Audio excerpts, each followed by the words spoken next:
tardes, amigos de Noticias 7. Desde este día queremos poner a su consideración, y queremos llegar a sus hogares en este horario de las tardes, acogiendo las inquietudes de miles de televidentes que necesitan información directa de los hechos políticos, nacionales, internacionales, sociales, culturales, de todo, llevado hasta usted con veracidad y de forma clara de los acontecimientos suscitados a lo largo del día y sobre todo de situaciones y acontecimientos que merecen un trato periodístico diferente. En cuanto a su análisis por sus repercusiones políticas y sociales, por supuesto, que provocan siempre discusiones y debates familiares por su importancia en la vida y el desarrollo de nuestro país. Bienvenidos a las tardes con Noticias 7.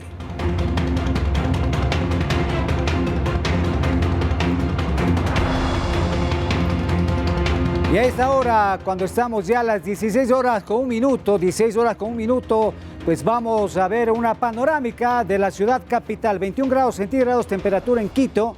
Vemos una majestuosa toma aérea de la ciudad capital. Recuerde, este mismo momento empieza a estar en vigencia ya la restricción del pico y placa que aplica el Distrito Metropolitano de Quito. Por favor, no se exponga a circular con esta restricción que puede causarle contratiempos y multas innecesarias. Y recuerde que en la capital se controla también, atención, la velocidad de los automotores para salvar vidas que se ven truncadas, lamentablemente, en los accidentes de tránsito, muchas veces por exceso de velocidad. Por esta razón, recuerde, se controla con el siguiente cronograma. Atención, las 2 primeras semanas de cada mes son para campañas de socialización preventivas y operativos pedagógicos sin sanción. La tercera semana, cuidado, de cada mes serán para operativos de control y potencial sanción para el transporte público y transporte pesado. Y los 2 últimos días de cada mes son destinados para operativos de control y potencial sanción para autos particulares. Ahí estamos viendo la ciudad capital, estamos viendo a ver, vamos ahora entonces con la imagen del día, lo más importante, lo más espectacular, lo más viral. Vamos a ver una imagen de esta erupción, la madrugada del 4 de agosto, hora local, el monte Etna, en la isla italiana de Sicilia, expulsó una columna de lava y cenizas en una nueva ronda de erupciones del mayor volcán activo de Europa. Espectaculares esas imágenes. El Instituto Nacional de Geofísica y Vulcanología de Italia detalló que la fuente de lava estuvo acompañada de una nube volcánica que alcanzó una altura máxima de unos 10 kilómetros sobre el nivel del mar, mientras se dispersaba gradualmente hacia el este y el suroeste. Atención, el Aeropuerto Internacional de Catania reanudó sus operaciones después de que la actividad volcánica obligara a reducir el número de vuelos entrantes, aunque sigue advirtiendo de atrasos y cancelaciones. Con una altura de más de 3.300 metros, el Etna se mantiene en un estado de actividad constante desde hace 500 años. 16 horas con 3 minutos, estamos en las tardes con Noticias 7. Gracias por estar en nuestra sintonía, en nuestra nueva propuesta informativa. Vamos con más información. Atención, el presidente Daniel Noboa participó en la 41ª edición del desfile cívico ecuatoriano en Queens, Nueva York. El primer mandatario estuvo acompañado por su esposa, la primera dama Lavinia Balbonesi, por la canciller Gabriela Sommerfeld. Para dar inicio al evento, Noboa cortó la cinta y caminó junto a la comunidad ecuatoriana migrante hasta la tarima para apreciar las comparsas folclóricas. Más de 20 carros alegóricos recorrieron 17 cuadras del distrito de Queens. El desfile conmemora el 10 de agosto de 1809 y es parte de la agenda cultural que desarrolla el Comité Cívico por el mes de la herencia ecuatoriana 2024. Parte de la agenda del presidente Noboa es manifestar el interés de que se apruebe la solicitud gestionada por el gobierno nacional en enero pasado para que la administración estadounidense otorgue el estatus de protección temporal TPS a la población ecuatoriana que se encuentra en esa nación. 16 horas con 5 minutos. Vamos con más información.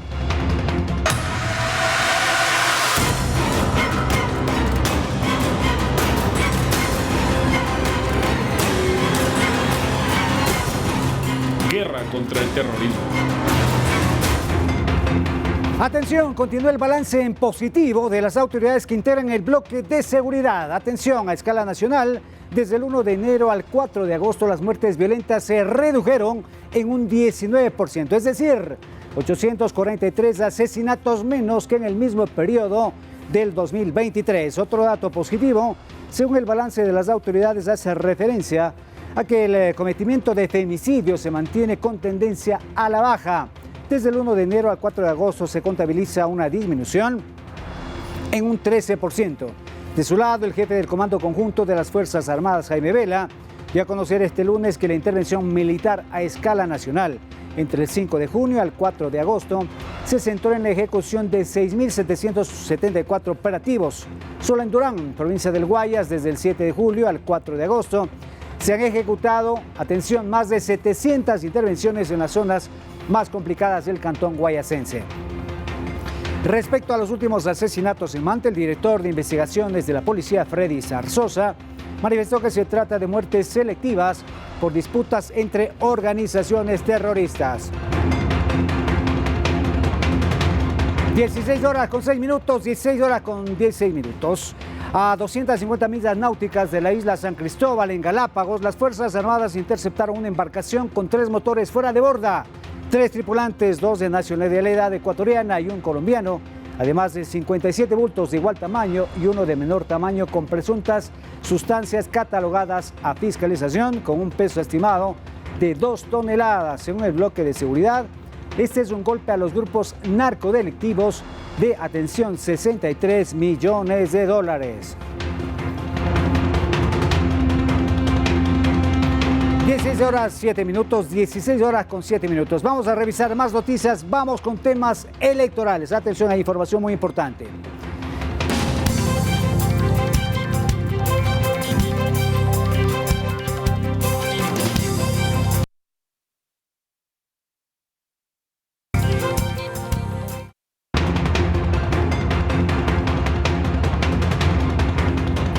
Y desde el pasado sábado hasta el próximo 17 de agosto, los partidos y movimientos políticos que participan en las elecciones presidenciales y legislativas del 9 de febrero de 2025, atención, deberán definir sus candidatos en procesos de democracia interna, obviamente con la supervisión del Consejo Nacional Electoral. Vamos a ver.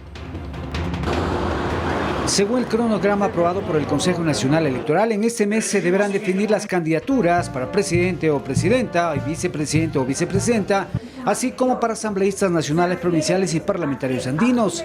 El plazo para que las organizaciones políticas realicen sus procesos de democracia interna comenzó el sábado y se extenderá hasta el 17 de agosto. Las organizaciones políticas tienen 3 opciones de procesos para realizar su selección de candidatos previstas en el Código de la Democracia. Primarias abiertas, en las que pueden participar todos los ecuatorianos y votar por los precandidatos seleccionados por la organización. Primarias cerradas, en las que pueden votar todos los adherentes o afiliados al partido. Y elecciones representativas a través de órganos internos, conforme lo disponga la normativa interna. La que es más comúnmente utilizada por las organizaciones políticas, porque así lo registran sus propios estatutos, es en base a las delegaciones que su propia organización política tiene en cuanto a organizaciones de carácter provincial, cantonal, de carácter nacional. Después de la definición de los candidatos y antes de la inscripción, se debe realizar la aceptación expresa de la candidatura para inscribir a sus candidatos entre el 13 de septiembre y el 2 de octubre de 2024. Para estas elecciones, la inclusión de mujeres debe llegar al 50%, por lo que todos los binomios presidenciales deben estar integrados por un hombre y una mujer. Mientras que en el caso de las listas de asambleístas, de entre todas las que cada organización presente, al menos la mitad de listas debe estar encabezada por una mujer. En el caso de que no se esté cumpliendo los porcentajes de mujeres, los porcentajes de hombres, o la alternancia o liderazgos en las listas por parte de mujeres, el sistema rechaza la inscripción. Además, los partidos deberán asegurarse de que en las listas de asambleístas al menos el 25% de los participantes sean jóvenes menores de 24 años. Rommel Garzón, Noticias 7. Continuamos, son las 16 horas con 10 minutos, 16 horas con 10 minutos. Atención, y sobre este tema, el panorama político electoral empieza a moverse a poco más de un mes para la inscripción de candidaturas que serán del 13 de septiembre al 2 de octubre. Sin embargo, se presentan algunos tropiezos de entrada. Atención, el intento por reunir a las denominadas izquierdas fracasó. El pasado 31 de julio, dirigentes de Unidad Popular, el Correísmo o la Revolución Ciudadana Centro Democrático, Pachacuti, el Partido Socialista, Reto y la CONAIE, pues se reunieron en Quito, pero no lograron acuerdos. Más bien, el intento de unidad empezó a desmoronarse. Por ejemplo, atención, Unidad Popular, Pachacuti y la CONAIE decidieron alejarse del correísmo y seguir su propio camino, pero ¿qué pasa? ¿Qué pasa al otro lado? La última encuesta de la firma Comunicaliza pues da cuenta de que el actual presidente Daniel Noboa mantiene una intención del voto atención, ahí estamos viendo en pantalla, del 31.9%, es decir, si las elecciones se realizarían el día de hoy, sería el ganador. Sigue en segundo lugar con una diferencia de más del 50% Gustavo Yal de la Revolución Ciudadana con 15.4%, mientras los demás precandidatos no llegan al 5%. En este escenario, hay que decirlo, todavía el actual presidente Daniel Noboa no ha anunciado oficialmente su eventual postulación para la reelección. Mientras tanto, el cronograma electoral sigue adelante. Estamos viendo el cuadro. 16 horas 11 minutos.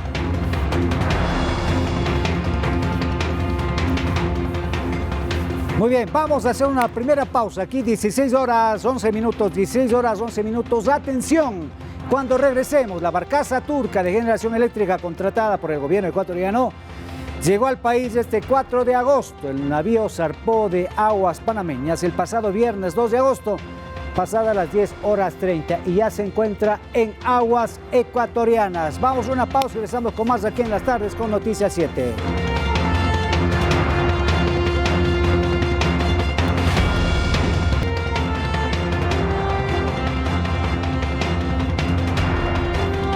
...16 horas 14 minutos, 16 horas 14 minutos, continuamos en las tardes con Noticias 7. Y bueno, ponga mucha atención, por favor, esto es importante. Y para evitar apagones eléctricos en los próximos meses, el Ministerio de Energía anunció la adquisición, atención, de 250 megavatios para enfrentar el estiaje que se inicie en septiembre. La barcaza de generación flotante ya llegó a nuestras costas. Vamos a ver el video. La noticia la confirmó el ministro Antonio González en su cuenta de X. El gobierno ya firmó el contrato de alquiler de la barcaza de generación eléctrica que aportará con al menos 110 megawatts al sistema energético del país. El buque se encuentra desde el domingo frente a las costas de La Libertad, provincia de Santa Elena, tras 2 días de viaje desde Balboa a Panamá. La ventaja de esa barcaza es que no tuvimos que invertir en puerto, porque tiene su propio sistema de anclaje. Era la única oferta de todas que nos evitaba el gasto de hacer una construcción, una infraestructura para poderlo recibir. El contrato entre el gobierno nacional y la compañía turca Car Powership se firmó el 5 de julio. Ello en medio del estado de excepción por la emergencia energética, un proceso que lo llevó a cabo el ministro encargado de energía de ese entonces, Roberto Luque, y en el que se destaca que no se necesita de un sistema de atraque, cuyo costo aproximado es de 4 a 6 millones de dólares y cuyo plazo de ejecución en construcción variaba desde 6 a 8 meses. Mientras que la decisión de alquilarla y no comprar un generador flotante propio fue explicado por el actual titular de la cartera de Estado. Comprar una barcaza no es como ir a comprar un auto o una camioneta. Tienes que solicitarla y se demora unos 3 años. Por lo tanto, no nos va a resolver el problema de emergencia que tenemos nosotros, porque es estacional, es durante el estiaje que no tenemos suficiente energía para la demanda. El barco generador será trasladado en los próximos días hasta las esclusas en Guayaquil para su conexión con la red eléctrica, a la que se le proveerá de energía de manera temporal mientras dure la venidera sequía en las hidroeléctricas. Este barco generador que se está comprando es solo el 25% del total que estamos en proceso de adquisición en el sistema de generación. Es solo el 10% de lo que genera Coca-Cola Sinclair. Esta medida, han explicado desde el ministerio, no es la única a tomar para evitar apagones. Y adicionalmente hemos potenciado Termomachala, Electroguayas, con oportunidades para generar adicionalmente en maquinaria que todavía existía ahí. También está prevista la instalación de energía adicional en Quevedo y Salitral para, junto a la barcaza, proveer de 250 megavatios al sistema eléctrico nacional. Lautaro Andrade Castro, Noticias 7. 16 horas 16 minutos y como ya lo escuchamos en la nota, atención, el generador flotante se encuentra ya en aguas ecuatorianas, una barcaza que desde el 16 de junio partió desde Estambul hacia nuestro continente, pero vamos a darle paso a nuestro compañero Lautaro Andrade para que nos brinde más detalles sobre este buque. Adelante, Lautaro, te escuchamos. Les voy a contar en esta ocasión sobre la barcaza KPS Emrebey, que alquilará nuestro país para la generación de energía eléctrica y evitar el déficit que en los próximos meses se podría registrar por la falta de lluvia en las represas hidroeléctricas.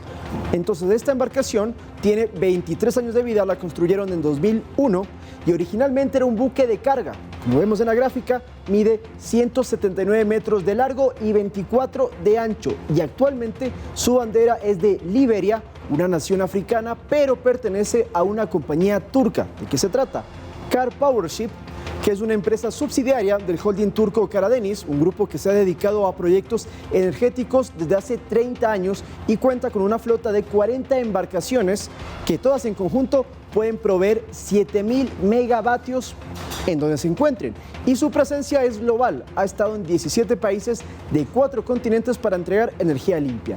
Ahora, el barco tiene una capacidad de generación de 120 megavatios. Recordemos que en el Ecuador la demanda oscila entre 4.200 a 4.600 en horas pico.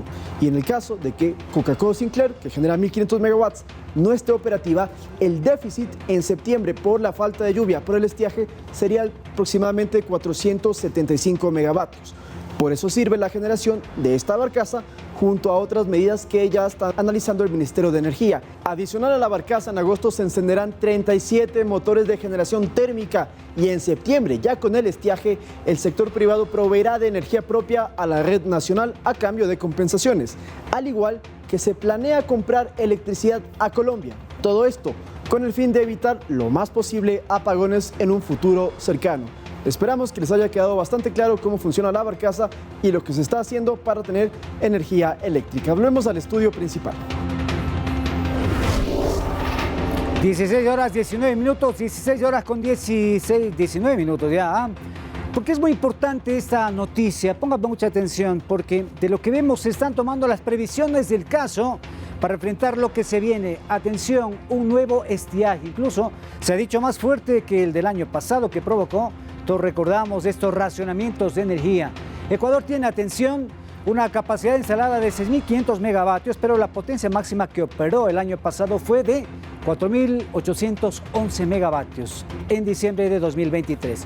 Y bueno, desde entonces hasta abril del 2024, Ecuador recuperó una capacidad de generación de 220 megavatios y actualmente opera más o menos con 5.063 megavatios. Según los datos estimados, el déficit de generación eléctrica del país es de 475 megavatios aproximadamente. Y para recuperar esta capacidad se aplican soluciones inmediatas, como lo que vemos acá: la contratación de esta barcaza para generar 100 megavatios, la adquisición de generación eléctrica en Quevedo por 50 megavatios y en Salitral por 100 megavatios más. La recuperación y la reparación de las unidades termoeléctricas, la negociación, por supuesto, para la conexión con Colombia, la operativización de todas las centrales hidroeléctricas del país, la Corporación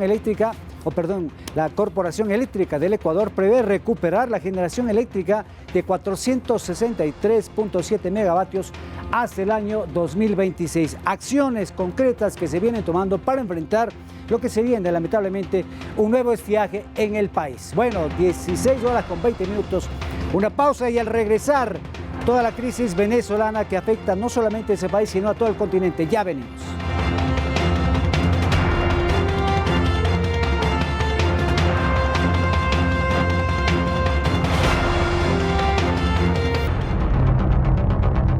Venezuela, tensión política. 16 horas 23 minutos, 16 horas con 3 minutos. Seguimos en las tardes con Noticias 7. Atención, atención, el chavismo en Venezuela ha gobernado durante 25 años. ¿Cómo surgió? Se lo contamos a continuación en la siguiente nota para entender un poco el problema. Vamos a ver.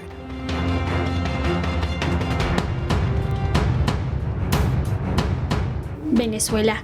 Un país de 31,6 millones de habitantes ha estado en la mira de todo el mundo por su crisis económica y social. El país sudamericano de unos 912.000 kilómetros cuadrados ha estado gobernado en los últimos 25 años por la izquierda. Pero todo empieza en 1992, cuando las fuerzas militares venezolanas ejecutaron 2 intentos fallidos de golpe de Estado contra el entonces presidente Carlos Andrés Pérez. Es en ese momento cuando la izquierda bolivariana comienza a resonar en Venezuela. Por cuenta de estas rebeliones, el comandante Hugo Chávez fue encarcelado durante 2 años. En ese tiempo preparó una campaña popular que llevaría a cabo entre 1995 y 1997. De acuerdo con Chávez, Venezuela debía reformular su Asamblea Nacional Constituyente. Y el 6 de diciembre de 1998 Hugo Rafael Chávez Frías, ganó las elecciones presidenciales. En su primer año de mandato, convocó a un referéndum para cambiar la Constitución de 1961. Tras varios reveses en su primer mandato presidencial, incluyendo un golpe de Estado, Hugo Chávez reafirmó su apoyo popular en las elecciones regionales de 2004. De los 24 estados que conformaban a Venezuela, en 22 de ellos fueron electos los candidatos del chavismo. 2 años más tarde, en 2006, Chávez fue otra vez reelegido como presidente de los venezolanos con una amplia mayoría electoral. A partir de entonces, su política se centró en instaurar un nuevo socialismo del siglo XXI.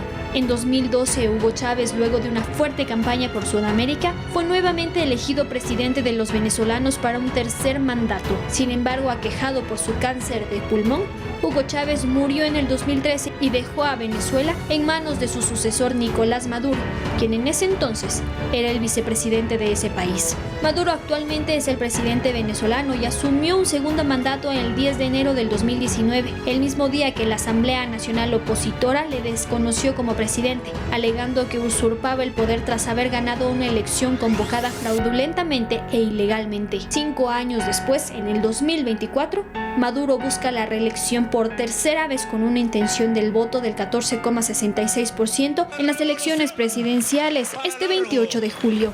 Emilia Reynoso, Noticias 7. 16 con 26 minutos, 16 horas 26 minutos. Ecuador se suma a las naciones que reconocen a Edmundo González como presidente de Venezuela. El presidente Noboa señaló que esa postura es en respeto a la voluntad expresada en las urnas del pasado domingo 28 de julio. Vamos a ver. La transparencia electoral sigue en entredicho respecto a las elecciones presidenciales que se efectuaron en Venezuela. El Ecuador desconoció los resultados que presentó el Consejo Nacional Electoral de la Nación Sudamericana y mediante un pronunciamiento oficial se reconoció al diplomático Edmundo González como legítimo ganador de los comicios. En una carta publicada por la Presidencia de la República se menciona: la vieja política intentó, con fraude e irregularidades, usurpar el resultado real del proceso de escrutinio, por lo que este reconocimiento se fundamenta en el respeto a la legítima voluntad del pueblo de esta nación, expresada con contundencia en las urnas. La oposición venezolana asegura que el régimen de Nicolás Maduro manipuló las actas para que el actual jefe de Estado ganara con un 51% de votos. Por ello, en la misiva ecuatoriana se agrega que el Ecuador hace un llamado a la comunidad internacional a respetar el sacrificio venezolano y sumarse en este esfuerzo por precautelar la decisión real de este país de volver a ser libre. Y a propósito de esa postura, Perú también reconoce al candidato opositor. El señor Edmundo González, el verdadero legítimo presidente electo. Estados Unidos, que también está a vísperas de sus propios comicios, en este caso y por intermedio de su secretario de Estado Antony Blinken, dejó en clara su posición. Los datos electorales demuestran abrumadoramente la voluntad popular en Venezuela. Candidato democrático opositor Edmundo González ganó la mayoría de votos en las elecciones del domingo.